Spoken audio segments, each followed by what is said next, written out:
casi no lo puede creer uno. Los ángeles se aparecieron como hombres altos, bien parecidos.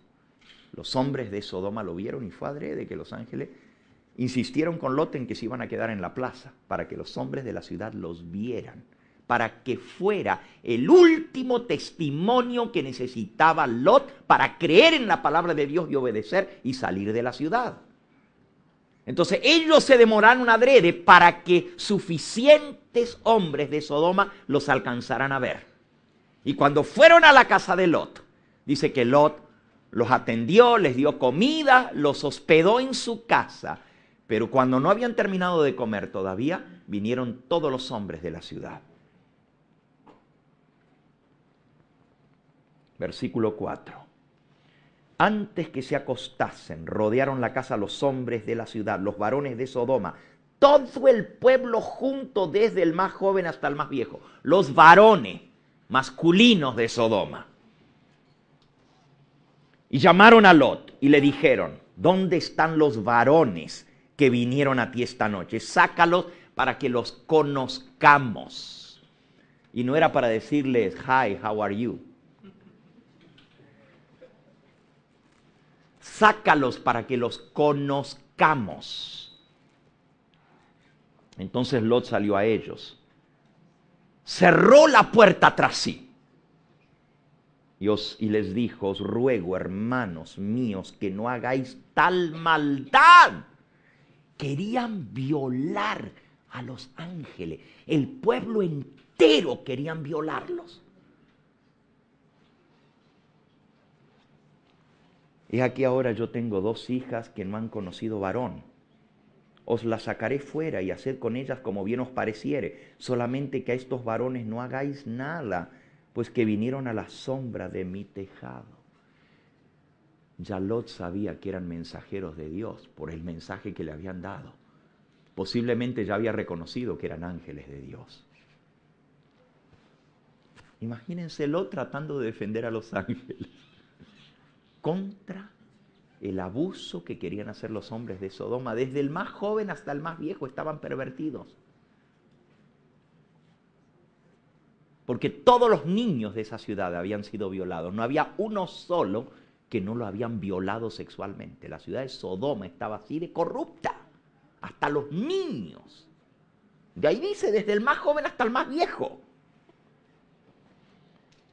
Tengo 2 hijas que no han conocido varón, las sacaré afuera y haced con ellas como bien os pareciere, solamente que estos varones no le hagan nada, por favor. Ahora, ¿cómo un padre puede decir: tengo 2 hijas vírgenes, se las voy a dar a una turba para que hagan con ellas como quieran?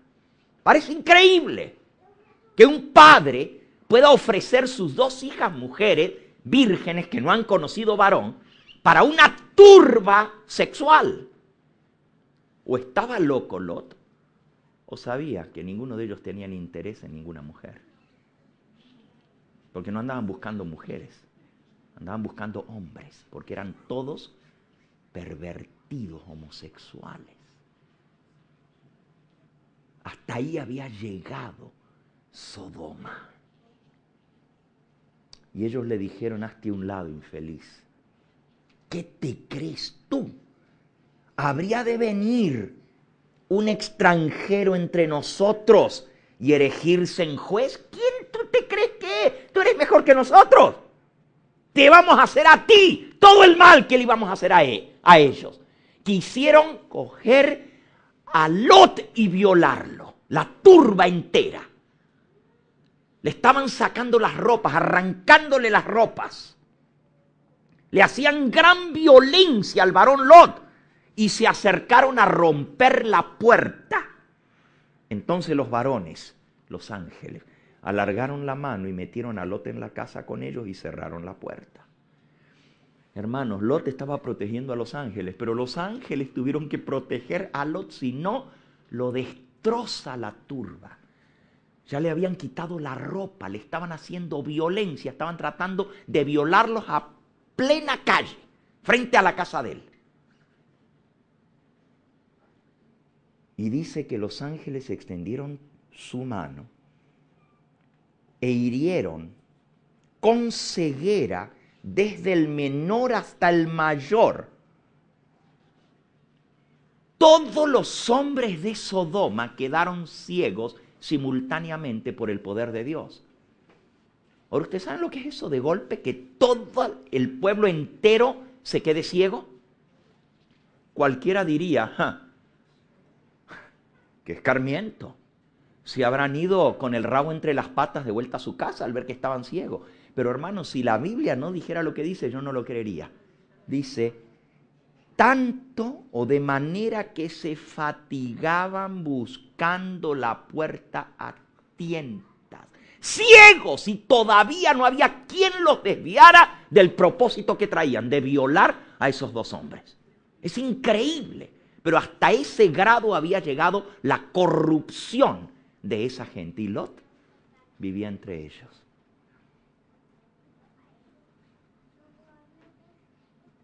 Pero hermanos, lo que sorprende es que cuando después que él vio esto, la historia sigue que él salió a buscar a sus demás hijas casadas, a rogarles, a suplicarles que salieran de la ciudad, que Dios iba a destruir esa ciudad.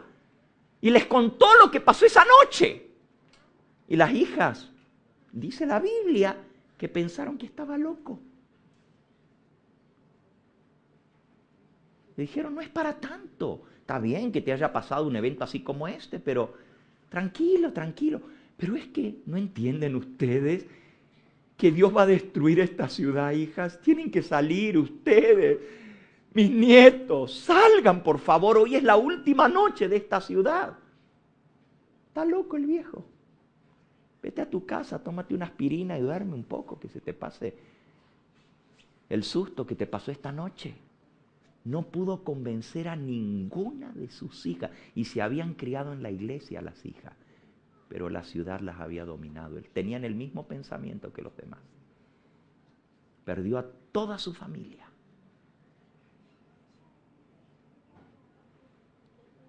Habló a sus yernos que tomaran sus hijas y les dijo, levántense, salgan de este lugar porque Jehová va a destruir esta ciudad. Mas pareció a sus yernos como que se burlaba. O sea, lo tomaron como que lo estaba chanceando.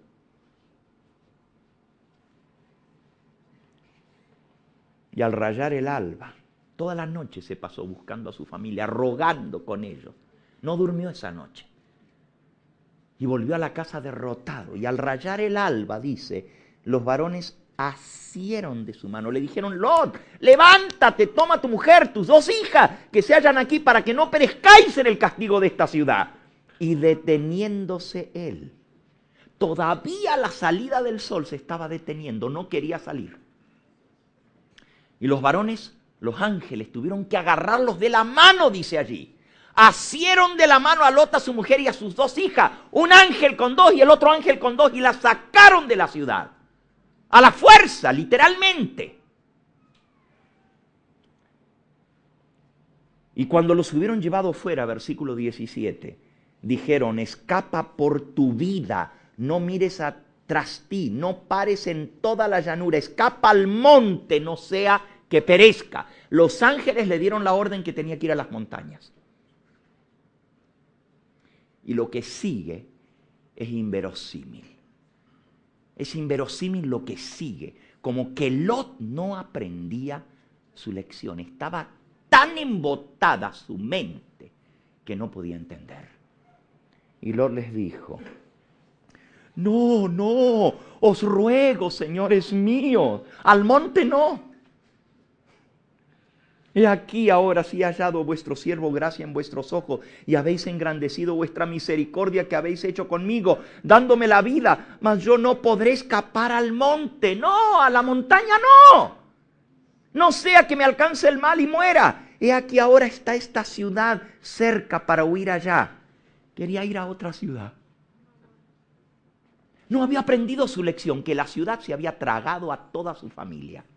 Todavía. Dice, déjenme ir a aquella otra ciudad. ¿Por qué? ¿Qué razón dio? ¿Qué razón dio Lot? Porque la ciudad es pequeña. Déjame escapar ahora ya. ¿Acaso no es pequeña? Miren, 2 veces le repite. No está tan grave como allá la situación. Esta es una ciudad pequeña, es un pueblo. No hay tanta maldad como allá. ¡Qué increíble! Y nosotros decimos, qué bruto Lot. Pero somos iguales. Dios nos ha dado advertencia tras advertencia que saquemos nuestros hijos de las grandes ciudades. Y aquí estamos, y aquí estamos. Y no nos damos cuenta que imperceptiblemente nuestros hijos se están criando con la mentalidad de la ciudad. Usted puede protegerlos hasta cierta medida, pero no lo suficiente como para que sus hijos se pierdan. Y si un día lloran por la pérdida de sus hijos, acuérdense de este sermón, porque Dios les mandó advertencia.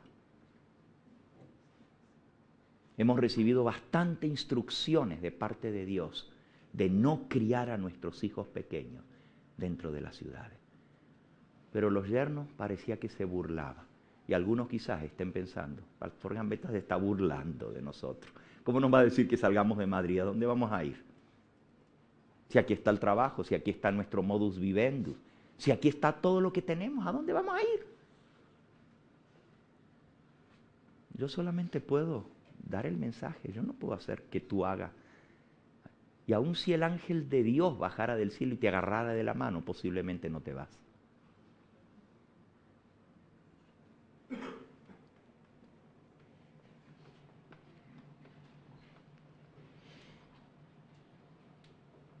Lot estaba demostrando dramáticamente cuán gradualmente puede el compromiso embotar los sentidos y distorsionar el juicio.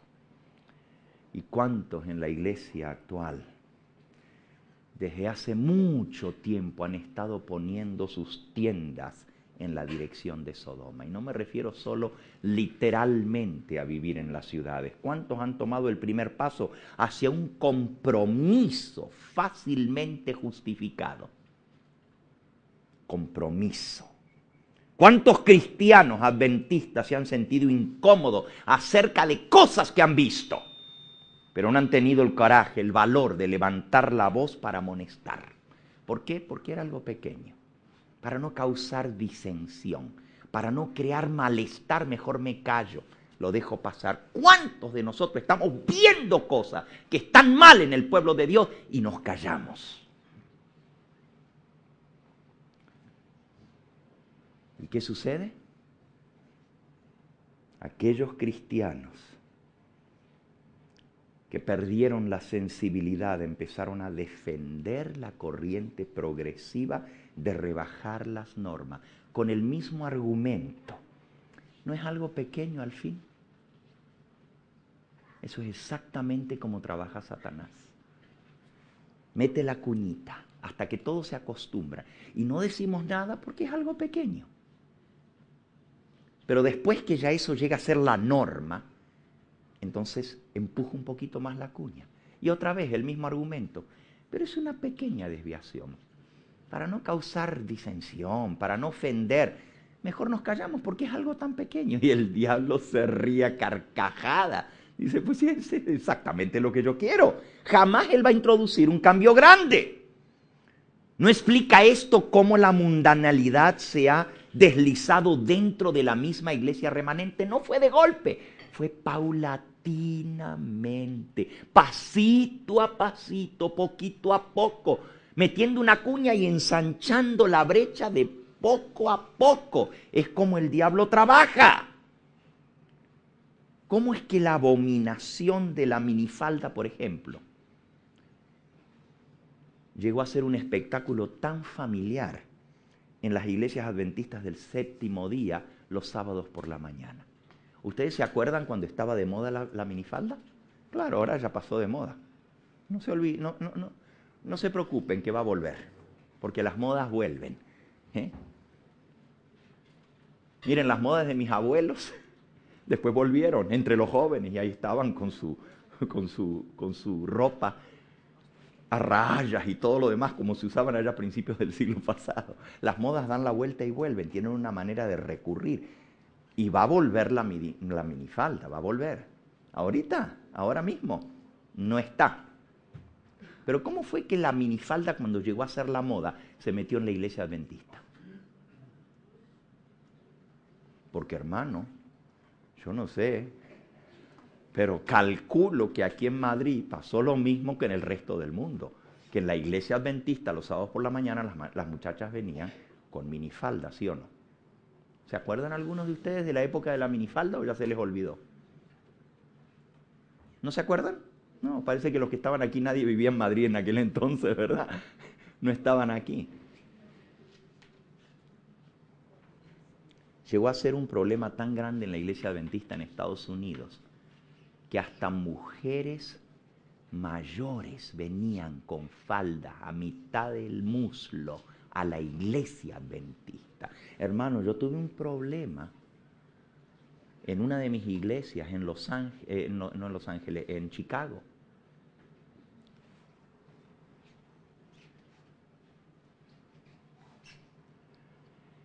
Con una pianista de la iglesia, y era la única pianista, no teníamos dos para escoger.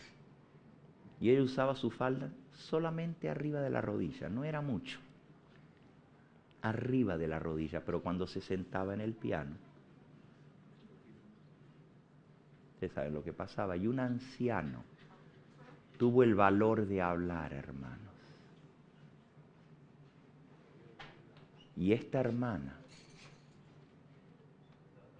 se vengó de una manera tan terrible que se presentó ante la junta y lo acusó a él de ser un mal pensado y un viejo verde con pensamientos malos. Y el que se había atrevido a abrir la boca fue el acusado.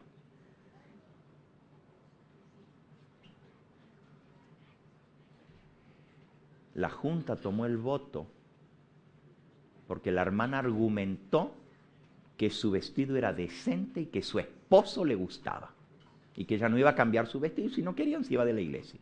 Y la junta tomó el voto de poner alrededor del piano una cortinita así que cubriera, unos tubos que le metieron y una cortinita que rodeaba así todo el piano para que nadie tuviera que estar viendo cuando ella se sentaba, porque su vestido no cubría cuando estaba sentada en el taburete del piano.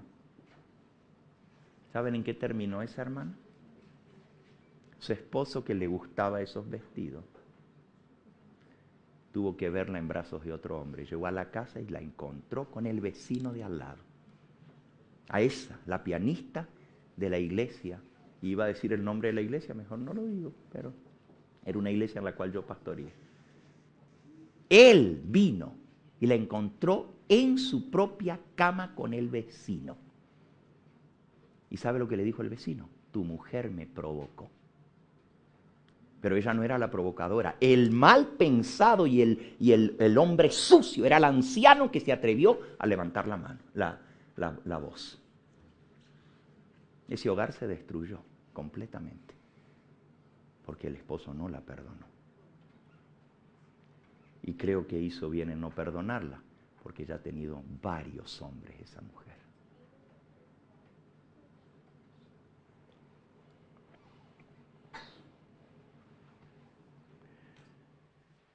¿Saben cómo se metió la minifalda en la iglesia adventista? Déjenme leerles esta cita. Testimonios, volumen 1, página 278. Ahora, no habla de la minifalda, pero el principio es el mismo, porque el diablo usa las mismas tácticas. Por supuesto, la minifalda no existía en épocas de Elena de White. Sucedió con los miriñaques. ¿Alguno sabe lo que son los miriñaques? ¿Eh? Los armazones, digamos, que se llevaban por debajo de las faldas. Los adornos, sí.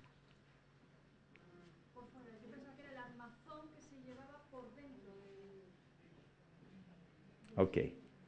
Escuchen esta cita. Sí, los miriñaques, es cierto. Para levantar el culete. Ok. Así dijo aquí mi hermana. Miren lo que dijo Elena de White. El poder del ejemplo es impresionante. La hermana A se aventura a usar pequeños miriñaques. La hermana B dice, no es peor para mí usar miriñaques que la hermana A. Y si ella los usa, también yo lo puedo usar, pero usa unos un poquito más grandes. La hermana C imita el ejemplo de la hermana A y B y usa sus miriñaques un poquito más grandes que las hermanas A y B. Pero todas sostienen que sus miriñaques son más chicos. ¿Suena eso familiar? Las señoritas, tanto como las señoras de la iglesia remanente, comenzaron a levantar los bordes de sus vestidos. Lo aceptable era que cubrieran la rodilla. Y si cubrían la rodilla se consideraban decentes. ¿Qué había de malo? Si era decente usar el vestido hasta la rodilla, subirlo media pulgada solamente. Entonces le subieron media pulgada. Pero como era algo tan insignificante, pues nadie dijo nada. ¿Para qué iban a decir si era media pulgada? ¿Cuánto es eso en centímetros? 2 centímetros arriba de la rodilla, no es tanto. No hace la diferencia. Y la gente no dijo nada, pero con el tiempo todo el mundo lo usaba 2 centímetros arriba de la rodilla. Entonces, ¿qué había de malo si era decente usar el vestido 2 centímetros arriba de la rodilla? ¿Por qué no subirle otros 2 centímetros? ¿Sería inmodesto subir 2 centímetros más? No. Además, nadie iba a decir nada porque si la norma eran 2 centímetros arriba de la rodilla, otros 2 centímetros más no era gran cosa. Pero eso fue paulatinamente, no fue de golpe, porque si no, si le hubieran subido 10 centímetros de una sola vez, todo el mundo hubiera pegado el grito. Pero como fue de centímetro en centímetro, nadie se dio cuenta. ¿Y por qué se dijo tan poco en protesta de esto? Porque cada estado del proceso era demasiado pequeño como para despertar alarma. Ni aún los pastores se daban cuenta de lo que estaba sucediendo. Y los muchos que se atrevieron a decir algo fueron silenciados rápidamente, acusados de tener pensamientos maliciosos. Lo mismo que pasó con la hermana pianista de mi iglesia. El malo es el hombre. Él es el que tuvo la culpa, porque él es el que tiene el pensamiento malo. Muy pocos después de eso siguieron sonando la trompeta de alarma contra el creciente introducción de estas violaciones de las normas, de la modestia. ¿Cómo podemos explicar ese manto de silencio que a menudo rodea esas intrusiones engañosas del mundo? ¿Por qué la gente no dice nada? ¿Por qué se quedan callados? Parece que todo eso tiene la raíz en el temor de ofender. Miren esta cita. Dones Espirituales, volumen 2. Spiritual Gifts, volumen 2, página 284. Dice, yo vi que algunos se levantarían contra los claros testimonios. Ellos no se adecúan a sus sentimientos naturales. A ellos les gustaría que se les dijera cosas agradables y que se les hablara de paz en sus oídos. Vi a la iglesia en una condición tan peligrosa como jamás lo estuvo. La religión experimental es conocida tan solo por unos pocos. La mayoría son adventistas, pero no viven la piedad. El zarandeo ha de venir muy pronto para purificar la iglesia. Los pastores no deben tener escrúpulos para predicar la verdad tal como se encuentra en la palabra de Dios. Dejad que la verdad salga. Me fue mostrado que la razón por la cual nuestros pastores no han tenido más éxito es porque ellos han tenido temor de herir los sentimientos, temor de no ser corteses, y por esta causa han rebajado las normas de la verdad. y ocultan en lo posible las peculiaridades de nuestra fe. Vi que Dios no podía dar éxito a tales pastores. La verdad debe ser directa, debe instarse a la gente a tomar una decisión con urgencia. Y mientras los falsos pastores proclaman paz y predican sermones suaves, los siervos de Dios deben clamar en voz en cuello y no callar y dejarle los resultados a Dios. Habría más éxito en nuestras predicaciones si habláramos la verdad en forma directa. Pero no se puede hablar la verdad porque ofendo, porque voy a herir los sentimientos y luego la gente no viene más si yo hiero los sentimientos. Al contrario, cuando tú predicas la verdad, la gente está buscando un lugar donde se predique la verdad, donde escuchen la voz de Dios hablando al corazón. Los sermones suaves no convencen a nadie. Miren esta otra cita. Algunos se están apartando del testimonio viviente. Las verdades cortantes no deben pasarse por alto. Se necesita algo más que teoría para alcanzar los corazones ahora. Se necesita el testimonio conmovedor para alarmar. Pero dicen, es que Gambetta es un alarmista. Y no solo Gambetta, cualquiera que habla de estas cosas lo tildan de alarmista. Miren lo que dice. Se necesita el testimonio conmovedor para alarmar y suscitar interés y despertar la conciencia. Esto despertará a los súbditos del enemigo. ¿A quién va a despertar? Y entonces las almas honestas serán impelidas a decidirse en favor de la verdad. ¿Cuándo? Cuando los súbditos del enemigo se levanten. ¿Y qué van a hacer los súbditos del enemigo? Atacar. Pero como no pueden atacar la verdad, porque se desenmascararían, entonces tienen que atacar ¿a quién? Al que predica la verdad, al mensajero.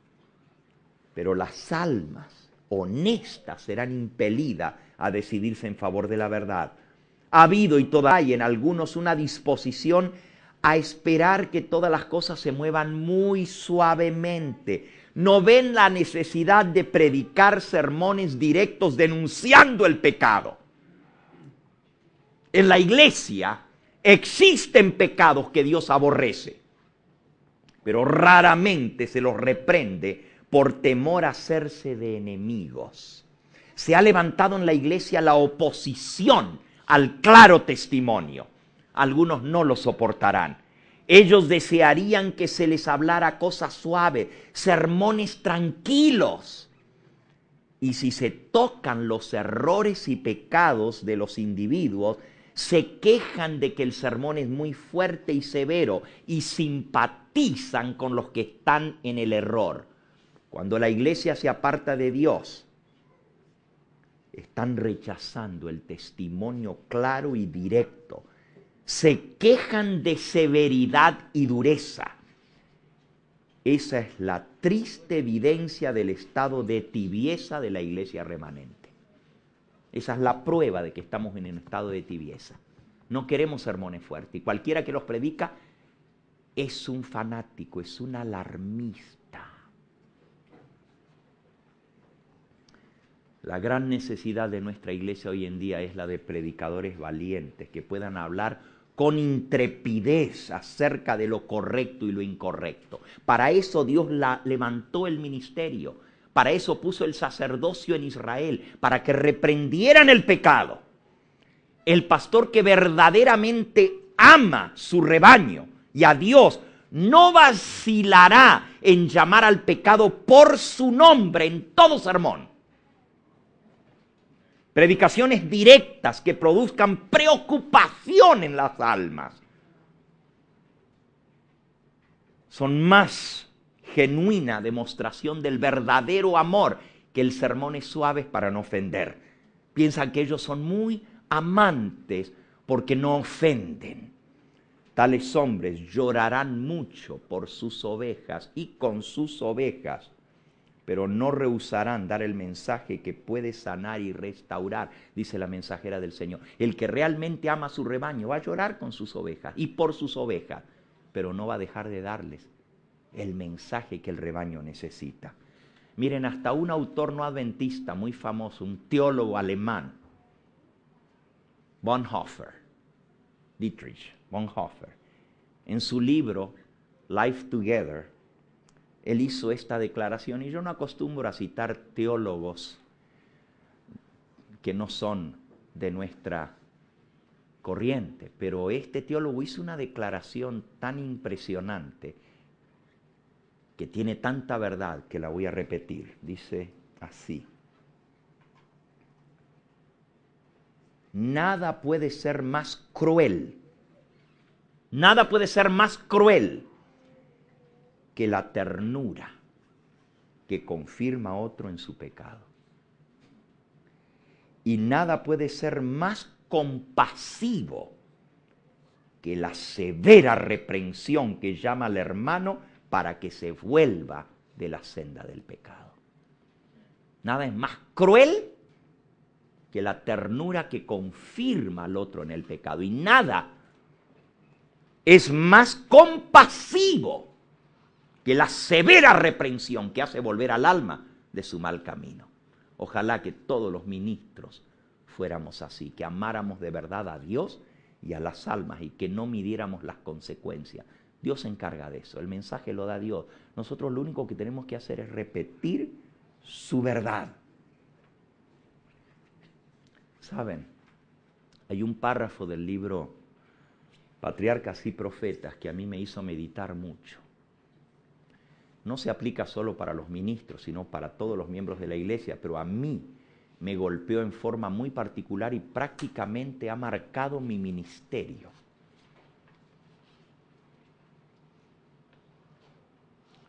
Es un mensaje que me ha hecho arder dentro de mi alma, desde el primer momento en que lo leí. Y después de mi ordenación al ministerio lo hice norma.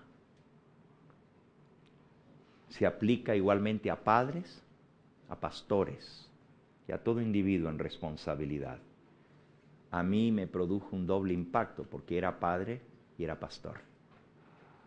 Dice así, página 625 de Patriarcas y Profetas. Pueden ponerlo ahí como el párrafo que impactó el ministerio del pastor Gambetta. Dice así: aquellos que no tienen suficiente valor, y escuchen padres también, ¿ok? Aquellos que no tienen suficiente valor para reprender el mal, o que por indolencia o falta de interés no hacen esfuerzos fervientes para purificar la familia y la iglesia de Dios, son considerados responsables del mal que resulte del descuido de su deber. ¡Wow! Somos tan responsables de los males que hubiéramos podido impedir en otros por el ejercicio de la autoridad paternal o pastoral, como si hubiésemos cometido los tales hechos nosotros mismos. Lo que nuestros hijos hacen en maldad, Dios nos lo carga a nuestra cuenta si por indolencia o por falta de interés no reprendimos esas cosas en nuestros hijos. Y lo mismo dice de los pastores. Hermanos, yo no quiero cargar pecados ajenos, bastante tengo con los míos. Para ser responsable de los pecados que hacen los miembros de mi iglesia si yo no reprendo el mal. Por eso tomé la decisión de que yo iba a hablar claro, sin pelos en la lengua. Desde el comienzo de mi ministerio, y por eso soy conocido por ser incisivo. Tengo razón para hacerlo. Dios me hace a mí responsable de los pecados que cometen los miembros de la iglesia si yo no reprendo. Ahora, si ellos, y ustedes saben que eso está en la iglesia, en la Biblia, ¿verdad? Ezequiel 33 y Ezequiel 3. Atalaya, hijo del hombre, yo te he mandado a decirles mis palabras. Si ellos escuchan, salvaste un alma. Si no escuchan, salvaste tu alma. Pero si tú no los reprendes de mi parte, la sangre caerá sobre ti. Eso dice la palabra de Dios. Fíjense que la estocada de esta cita, de esta declaración es, si yo no toco la trompeta, no amonesto al pueblo de la cercanía del peligro espiritual, y como resultado el pueblo es inducido al pecado, entonces yo soy tenido por responsable de esos pecados como si yo mismo los hubiera cometido. Y yo no quiero responder por pecados ajenos. Esa es la razón por la que predico como predico, aunque me ha hecho la fama de ser muy incisivo. Muy pocos están escuchando acerca de las tácticas encubiertas de nuestro enemigo para derribar la fortaleza de la grey del Señor en nuestros días. El único medio por el cual podemos detener esa intrusión mundana es trazando una línea divisoria bien clara en el lugar donde corresponde y pararnos allí y no nos movemos. Es la única manera de detenerlo, porque si le vamos a ir cediendo un terrenito, nunca va a parar. Y siempre va a ser paulatinamente. El abandono de nuestras normas en la iglesia adventista va a